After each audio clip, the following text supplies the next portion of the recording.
श्री स्वामी समर्थ. तुम्हा सर्वांचे स्वागत आहे स्वामी कृपा या चॅनलमध्ये.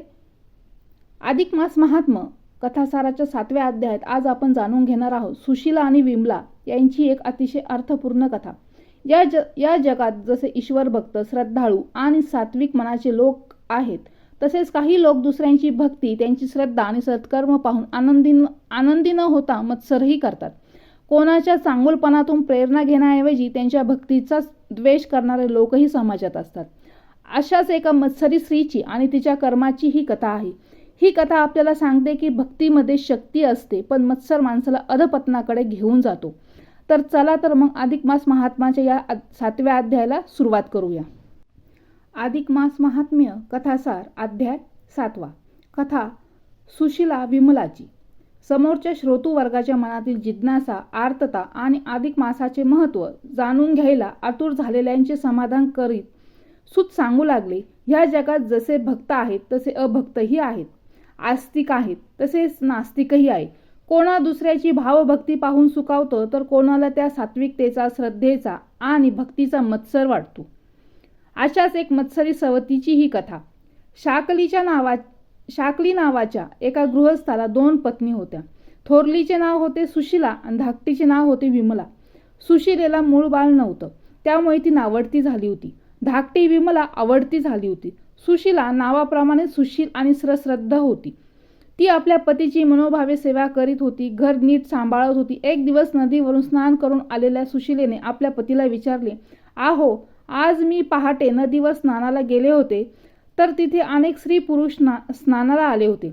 आज असं काय आहे विशेष म्हणून इतकी मंडळी तिथे स्नानाला जमली होती?" तेव्हा शाकली म्हणाला, "सुशीले, अगं दर 3 वर्षांनी अधिक मास येतो.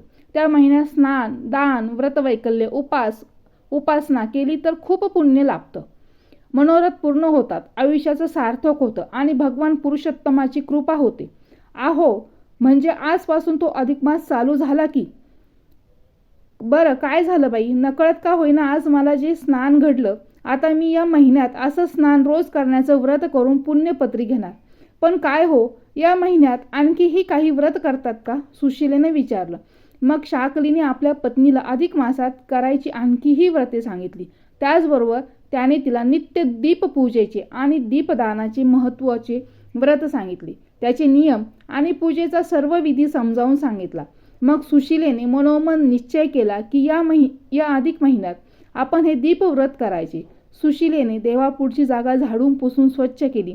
चौरंग मांडला, त्यावर कलश तांबण ठेवले, तांबणात तांब्याचा दिवा ठेवला आणि श्रद्धेने संकल्पासहित दीपपूजेचे व्रत चालू केले. आपल्या व्रताचा दीप अखंड तेवत राहावा यासाठी सुशीलेने पूर्ण काळजी घेतली होती. दिव्यातील तेल, वातीवर येणारी काजळी या सर्वांकडे ती दक्षतेने लक्ष देत होती. रोज नदीचे स्नान, पतीचे दर्शन, दीपपूजन हा क्रम आचरताना ती रोज त्या दीपाकडे एकच प्रार्थना करायची, "हे दीपराजा, तू माझ्या घरात आणि हृदयात सदैव असाच तेवत राहा. आमच्या लौकिक जीवनातले सर्व दुःख, दारिद्र्य, चिंता, नैराश्य यांचा नाश कर. घर तुझ्या कृपा प्रकाशाने उजळून निघू दे. तुझ्या कृपेने माझ्या मनातही भगवान श्रीकृष्ण पुरुषोत्तम यांच्याबद्दल अपार प्रेम, भक्ती, श्रद्धा आणि आदर जागू दे. माझ्यावर भगवंताची कृपा होऊ दे."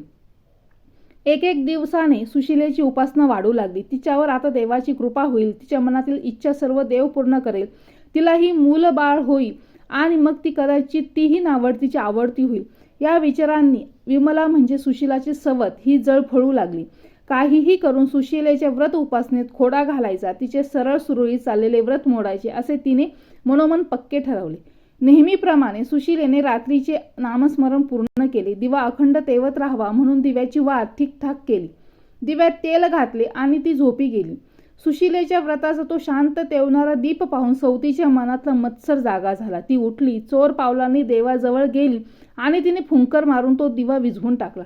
पहाटे सुशीला उठून पाहते तो काय दिवा शांत झालेला. क्षणभर सुशीलेला वाईट वाटलं. तिचे दुसरे मन म्हणाले, "अगं, असं कसं काय करतेस? कोठून तरी हवा आली असेल, झाली असेल ज्योत शांत. त्यात काय एवढं? तू मुद्दाम तर नाही विझवलास ना दिवा? मग झालं तर काडी ओढ, वात पुढे कर, देवाची क्षमा माग आणि लाव परत दिवा." सुशीलेने तसंच केलं. तिने पुन्हा दिवा लावला, त्याला नमस्कार केला आणि नदीवर स्नानास गेली. विमलाचा पहिला प्रयत्न वाया गेला. 4 दिवसांनी तिने दिव्यातली वात मागे ओढून टाकली आणि दिवा विझवला. सुशीला वाटलं ही कामगिरी उंदराची असावी. तिने परत ज्योत लावली. 2 दिवसांनी पहाटे उठून पाहते तो काय, सुशीलेला कोणीतरी आपली सर्व दीपपूजा विस्कटल्याचे जाणवले. तरीही तिला वाटले हे काम मांजराचे असेल. दुसऱ्या दिवशी ती पाहते तो दिव्यातले तेल संपले म्हणून दिवा विझलेला. खरं तर आपण रात्री भरपूर तेल घातलेलं, मग इतकं तेल गेलं कुठं? आणि यावेळी मात्र सुशीलेच्या मनात शंकेची पाल चुकचुकली. हे काम कोण्या व्यक्तीचे तर नसेल ना? पण असे कुकर्म करणार तरी कोण? कारण सुशीला स्वतः ते व्रत करत होती. तिचा पतीही श्रद्ध होता. तो सुद्धा अशी पूजा मोडणे शक्य नव्हते. मग राहता राहिले कोण? विमला. कारण घरात तर फक्त 3च माणसे राहत होती. तरीही सुशीलेने ती मनातली शंका ओठावर आणली नाही. उलट तिने पुरुषोत्तमाकडे विमलेच्या त्या कृत्याबद्दल क्षमाच मागितली आणि देवा माझं हे व्रत पूर्ण होऊ दे असा कृपा आशीर्वाद मागितला. पुढे 4च दिवसांनी अधिक मास पूजावधीच्या सांगतेचा दिवस आला. त्या रात्री तर सुशीलेने जागरणच केली. पहाटे नदीतीरी स्नान करून येऊन तिने दीपपूजा केली. पतीबरोबर घरी आलेल्या एका पुण्यवान ब्राह्मणाला तिने दीपदान दिला. यथासांग व्रताची सांगता झाली. व्रत पुण्याईचे ते सुशीलेच्या अंगावर झळाळू लागले. मात्र वारंवार दीपपूजेत मोडता घालणारी विमला मात्र एक दिवसांनी निस्तेज होऊ लागली. ती आजारी पडली. तिची नजर अंधुक झाली. तिच्या शरीरातील शक्ती कमी होऊ लागली. तिने केलेल्या पापांची तिला शिक्षा मिळू लागली. इतकेच नव्हे तर काही दिवसातच तिचा मृत्यूही झाला. मृत्यूनंतरही तिला यमाच्या दरबारात आपल्या पापांचा पहाडा वाचून दाखवावा लागला. पुढे अनेक खालच्या योनीमध्ये जन्म घेऊन तिला अनेक दुःख, यातना, क्लेश हे भोगावे लागले. इकडे मात्र सुशीलेच्या व्रताच्या पुण्याईनं वैभव प्राप्त झालं. सूत ही कथा सांगून म्हणाले, लोक हो, अधिक मासातील दीपपूजेचे आणि दीपदानाचे महत्त्व आलं ना तुमच्या लक्षात? भगवान श्री पुरुषोत्तमाला ही पूजा फार प्रिय आहे. ही पूजा आणि हे व्रत करणाऱ्यावर भगवान आपल्या कृपेचा आशीर्वाद आणि वर्षाव तर करतातच, पण त्या भक्तांचं घर सुख, शांती आणि वैभवाने भरून टाकतात. तेव्हा सर्वांनीच हे दीपव्रत अवश्य करावं. नाहीतरी दीप म्हणजे काय? तेज आणि ज्ञान प्रकाश देणारा, अज्ञान, नैराश्य, दुःख, दारिद्र्य यांचा नाश करणारा, प्रपंच आणि परमार्थ या दोन्ही वाटांवरचा मार्गदर्शक. मग त्यांचे पूजनही एक प्रकारची ज्ञान, तेज, प्रकाश आणि उत्कर्षाची साधना नव्हे काय? ही कथा ऐकून समोरचा श्रोतृवर्ग आनंदून गेला. अध्याय 7 समाप्त. श्रीकृष्णार्पणमस्तु. तर अशा प्रकारे या कथेतून आपल्याला एक महत्त्वाचा संदेश मिळतो. दुसऱ्याची भक्ती, श्रद्धा आणि सत्कर्म पाहून मत्सर करण्याऐवजी त्यातून प्रेरणा घ्यावी. कारण ईश्वराला दिखावा नाही तर मनातील खरी भक्ती प्रिय असते. मत्सर, द्वेष आणि अहंकार माणसाला दुःखाकडे नेतात, तर श्रद्धा, सात्विकता आणि चांगले कर्म जीवनाला पुण्य आणि शांती देतात. अधिक मासात केलेली भक्ती, दान आणि सद्भावना यांचे फळ नक्कीच मिळते. म्हणून आपल्या मनात नेहमी प्रेम, श्रद्धा आणि सकारात्मकता ठेवूया.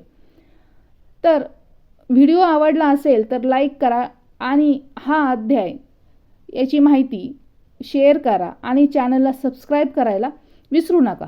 तर पुन्हा भेटूया अधिक मास महात्म्याच्या आणखी एका सुंदर कथेसोबत. श्रीकृष्णार्पणमस्तु. श्री स्वामी समर्थ.